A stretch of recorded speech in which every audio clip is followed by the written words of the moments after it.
Energy and Water Development Subcommittee of the Appropriations Committee will come to order. I want to thank all of our witnesses today. I think I'll start by deferring to the Vice Chair of the Appropriations Committee and the ranking member of this subcommittee, my colleague, Senator Murray. She'd like to make some comments, and then I'll have a few comments to make, and then we'll hear from our witnesses.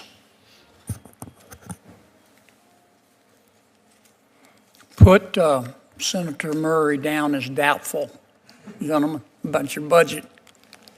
I look at your budget, a decrease of 3%.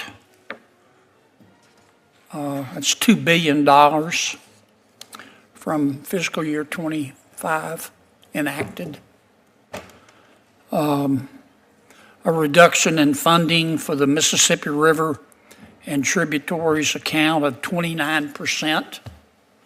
That's $106 million. A reduction in funding for the operation and maintenance account of 28%.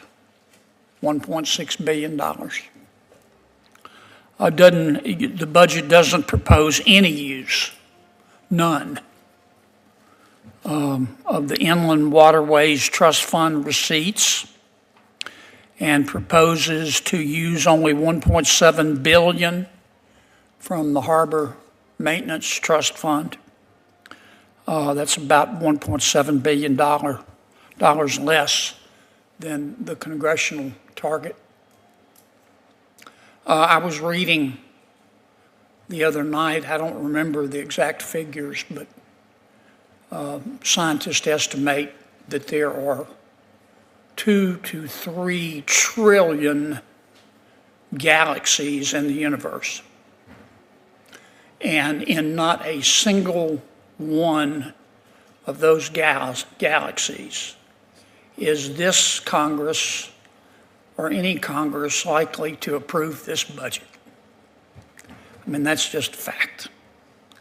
Now, I understand the way it works, that you gentlemen didn't write this budget. Hopefully you had input, but you didn't write it. It came from OMB. And I also understand that Congress has never accepted a president's budget, any president's budget, and just enacted it without changes. That's never happened in the history of ever. So I get all that. But having said that, this is obviously not acceptable, and I hope we can talk about that frankly today. I don't know what's going to happen this year in terms of a budget. I'm an optimist, but I am a paranoid optimist. Last year I watched Senator Murray and Senator Collins work really, really hard to put together 12 bills. I watched the entire Appropriations Committee work very, very hard to approve those bills. And a lot of us had to, on both sides of the aisle, had to swallow things that we almost choked on. But we wanted to put together a budget because that's our first job. I know you hear a lot about the Senate being in the personnel business, and we are, but really our job is to put together a budget. And we did. And my friend Senator Schumer refused to bring any of those bills to the floor. Not one. None.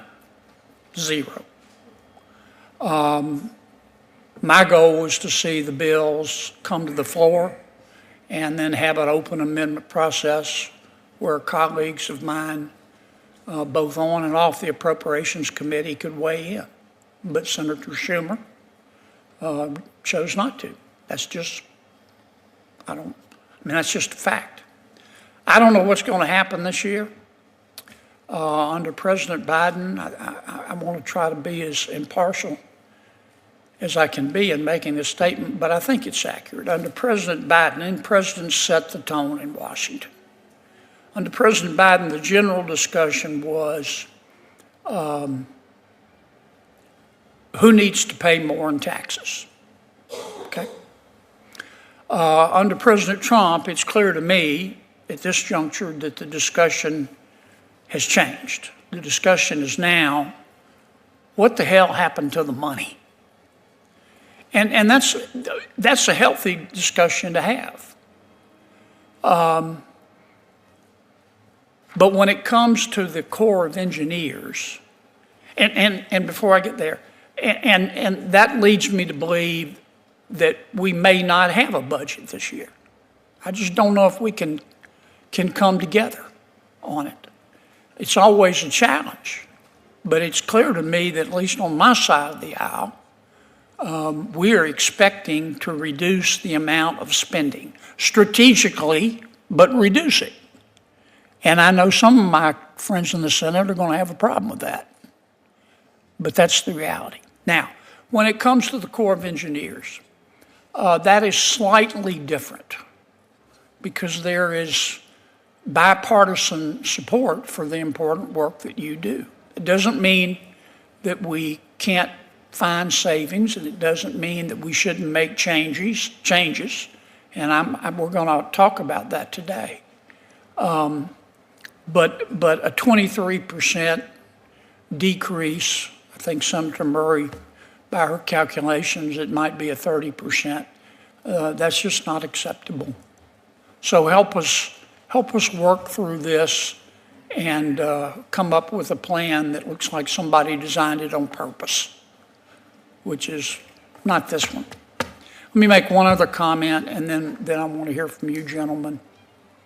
Look, I know you have a tough job. I get that. Every senator, every congressperson wants their projects, and they want them first, and they want them yesterday. I get that. And you have finite resources, we all do. And you have a lot of smart people working at your agency, but you could use more. I get all of that. So I don't want to, I'm spending a few minutes on this because I appreciate the job that you do. I do. But we've got to do better. Our estimates on the cost of projects are just too wide of the mark. I mean, I could give you, I'm not going to do it, but I could give you example after example after example. And we're not talking 10% off or 20% off or 30% off. We're talking squillions of dollars off. Now, I understand inflation, but it doesn't account for this. We also have to figure out a way, you do, frankly, to bring these projects in on time, or at least closer to the estimated time. If you did in the private sector in terms of your delays and your, I'll say our cost overruns, if you did that in the private sector, you would be out of business. Nobody would hire you. And the penalties from not completing the project on time would put you out of business. We just got to do better. It's just that simple. And I hope today you'll talk about how you're planning on doing that. Let's start with us today. I guess I should introduce our colleagues who are here today. Acting Secretary D. Lee Forsgren. He was appointed Principal Deputy Assistant Secretary of the Army Civil Works on March 31st. Welcome. Lieutenant General Williams H. Butch Graham, Jr. You're the 56th Chief of Engineers and Commanding General of the United States Army Corps of Engineers. You assumed your duties on September 13th of 2024. Welcome. Acting Assistant Secretary for Water and Science, Scott Cameron. Secretary Cameron has been in this role since January 21st. We welcome all of you. The floor is yours. Why don't we start with Secretary Forsgren. I've got a few questions, gentlemen. Let me start with you, Mr. Secretary. I'm trying to understand how you and all of you in OMB are thinking here. Where does the money come from for the Inland Waterways Trust Fund? Senator, it's principally raised by a tax on the diesel fuel used in the tug and barge industry. Yeah. Do you know the balance in that account off the top of your head? I don't know off the top of my head. I'll be happy to provide that to you for the record. Okay. Exactly, but it is not insignificant. I'm sorry? The balance is not insignificant. Okay. The proposed budget proposes not to spend it. Why would we? It can't be used for anything else. Why would we not spend it? Sir, well, first of all, most of the needs that and I'm going to kind of back up with the Corps' capabilities. Most of the needs that we were currently capable of using that trust fund for were moved forward into the 25 spending plan. So a lot of that were taken care. A lot of those projects were funded in 25 pretty close to their full capabilities in the interim future. And it also, the advantage of the trust funds is that they're designed to be for monies to be raised to used, including out years, and over a longer period of time. So, we moved the funds forward into 25 for most of the projects that were currently ongoing, and then the projects, the money, there were balances left that will be used in future years to fund projects as they come up and the Corps' capability come available. So, Mr. Secretary, you're saying you don't need the money right now? No, sir, we're going to need the money very soon. I'm talking about right now. It's a timing issue? I would say largely, sir, yes. Could we always use some, what we don't want to do is get into a situation where we're trying to spend money just because it's about to expire. Agreed.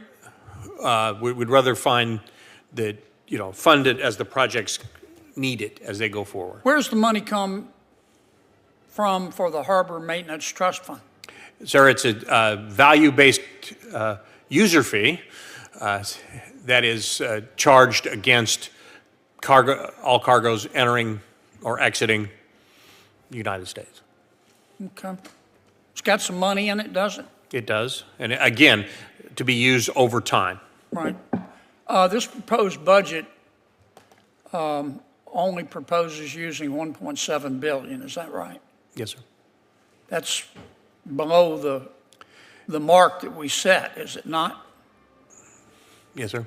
How come? Again, more of a timing issue. Some things were moved forward. Others, the president did put a focus on what were principal federal responsibilities, which is the maintenance and dredging of federal channels. And so, again, the Harbor Maintenance Trust Fund is to be used over time for those projects. Okay. Well, nobody's thinking about using this money for something else, are they? No, sir. Okay.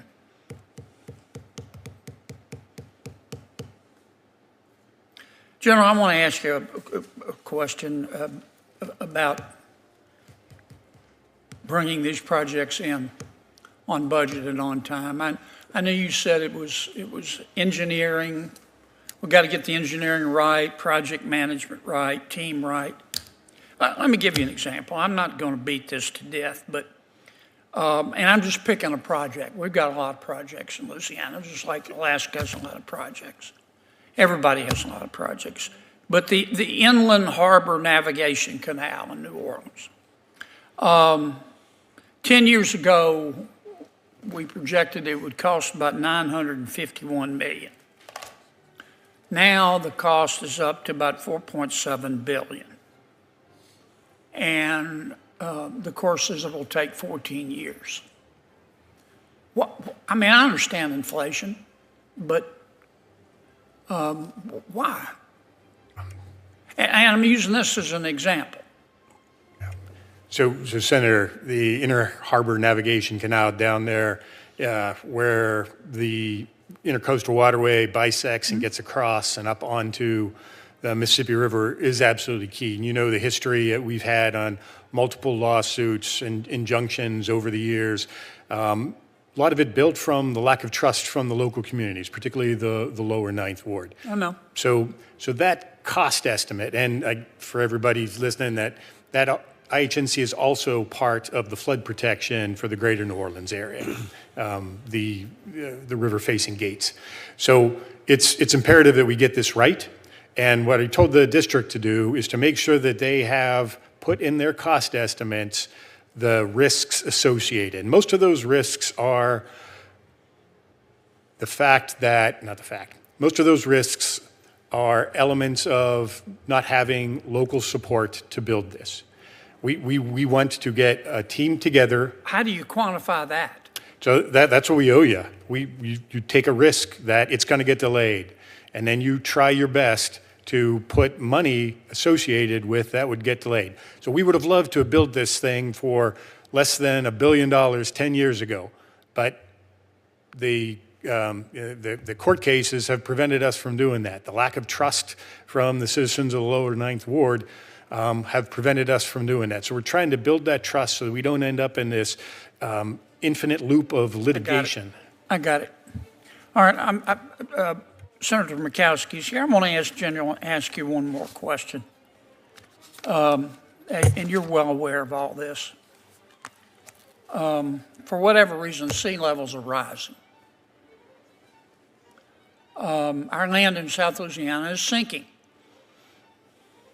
Part of that is because over time, sediment becomes more and more compacted. Where did that sediment come from? That sediment came from the Mississippi River, which used to overflow, which was a blessing and a curse. But our Corps did an extraordinary job at our request of levying the Mississippi River. We weighed the cost and the benefit and said the right thing to do here is to levy the river. Well, that obviously stopped the sediment. Okay? And I'm not suggesting we take the levees down, by the way. What do we do? We're not going to take the levees down. The land's sinking. There's no new sediment coming in. The sediment's becoming more compacted, and the sea levels are rising. What would you do if you were king for a day? General, let me start with you, and then I'll ask the secretary. Sure. Chairman Kennedy, so some of the projects are that we have a tremendous amount of non-structural projects going on in South Louisiana. And I'm not asking you to comment on any particular project. I get all the politics and the wailing and the national gnashing of teeth, right, and everybody's bowels are in an uproar over which one's the best one. I get that. I'm just asking you, what approach should we take? So raising homes to deal with sea level rise coming up and the land sinking, that non-structural approach is a tool that we're starting to execute at scale in southern Louisiana. What we're also taking a look at is supporting the state of Louisiana in whatever settlement diversion paths that it's choosing to take. We had, they had applied for a permit and granted it. Do you think settlement diversion works?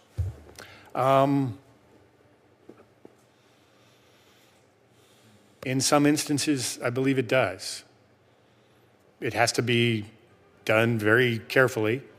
And anytime we move the Mississippi River off from where it's going to someplace else, that's going to have tremendous forces. And so we have to take a look at that mindfully. But I believe we have the engineering expertise, and working in conjunction with the state, I believe that we can use that tool effectively. Now, do you, on this sediment diversion, are you saying we should do it in small amounts? Pilot projects. Larger amounts, or does that matter? I think pilot projects to prove that we know what we think we know are always wise. So you're thinking of a pilot project? I think those, We've done some. we have done some. We don't have enough pilots? I owe you a better, more detailed answer on that. Okay. What do you think, Mr. Secretary? Senator, I certainly agree that the Corps' expertise in moving and doing sediment projects and doing a traditional Corps approach will be one of the tools that has to happen. I think we need to think about the other side of some of the stuff the Corps does, and that's using the regulatory program to create some incentives for the private sector to do positive things. For example? I'll use a perfect example in South Louisiana. Right now, in the 404 program, we cannot give a mitigation bank credit for preventing subsidence losses of wetlands. Those coastal wetlands losses are amounting to about the only losses nationally in wetlands resources. But we don't have a mechanism now between, I don't think it's law, it's really regulation, that would allow someone, for example, there are several large landowners down there that at a relatively low cost, a few $1,000,000, could, barrier the breaches that have been into the coastal wetlands for a long time, and that would stop some of the saltwater incursion, which accelerates the wetlands losses and some of the subsidence.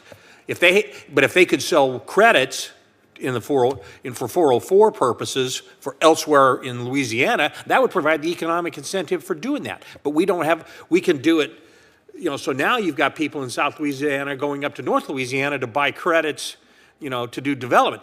Gotcha. There's a mismatch. We need to find some more creative ways to use the regulatory system in a positive manner to help. Okay. I want to sit down. We'll sit down and talk about that. Absolutely, Senator. Thank you for your creative thinking. I want to be sure I understand you, General. You think diversion works? I believe there's cases where it can be part of the solution. Yes. You think it can work in South Louisiana? Yes. Okay. Senator. All right, gentlemen, thank you. We'll meet again. We'll talk some more. The hearing record will remain open for a week. My colleagues can submit additional information if they would like. Thank you for being here today. If you get questions, please respond to them in a reasonable amount of time, both for this hearing and generally. Thank you for coming. We'll talk again. We're probably going to have to start over with this budget, gentlemen. I'm not telling you anything that you don't know. It's just not realistic, and I support a lot of what Russ and my friends at OMB are doing. But I just know the appetite for the work that you all do and the necessity of it. So I'm just being realistic. Thank you for coming. Take the rest of the day off. The Energy and Water Development Subcommittee of the Appropriations Committee will come to order. I want to thank all of our witnesses today. I think I'll start by deferring to the Vice Chair of the Appropriations Committee and the ranking member of this subcommittee, my colleague, Senator Murray. She'd like to make some comments, and then I'll have a few comments to make, and then we'll hear from our witnesses. Put Senator Murray down as doubtful, gentlemen, about your budget. I look at your budget. A decrease of 23%. That's $2 billion from fiscal year 25 enacted. A reduction in funding for the Mississippi River and tributaries account of 29%. That's $106 million. A reduction in funding for the operation and maintenance account of 28%, $1.6 billion. The budget doesn't propose any use, none, of the Inland Waterways Trust Fund receipts, and proposes to use only $1.7 billion from the Harbor Maintenance Trust Fund. That's about $1.7 billion less than the congressional target. I was reading the other night, I don't remember the exact figures, but scientists estimate that there are 2 to 3 trillion galaxies in the universe. And in not a single one of those galaxies is this Congress or any Congress likely to approve this budget. I mean, that's just a fact. Now, I understand the way it works, that you gentlemen didn't write this budget. Hopefully you had input, but you didn't write it. It came from OMB. And I also understand that Congress has never accepted a president's budget, any president's budget, and just enacted it without changes. That's never happened in the history of ever. So I get all that. But having said that, this is obviously not acceptable, and I hope we can talk about that frankly today. I don't know what's going to happen this year in terms of a budget. I'm an optimist, but I am a paranoid optimist. Last year, I watched Senator Murray and Senator Collins work really, really hard to put together 12 bills. I watched the entire appropriations. My friend Senator Schumer refused to bring any of those bills to the floor. Not one. None. Zero. My goal was to see the bills come to the floor and then have an open amendment process where colleagues of mine, both on and off the Appropriations Committee, could weigh in. But Senator Schumer chose not to. That's just, that's just a fact. I don't know what's going to happen this year under President Biden.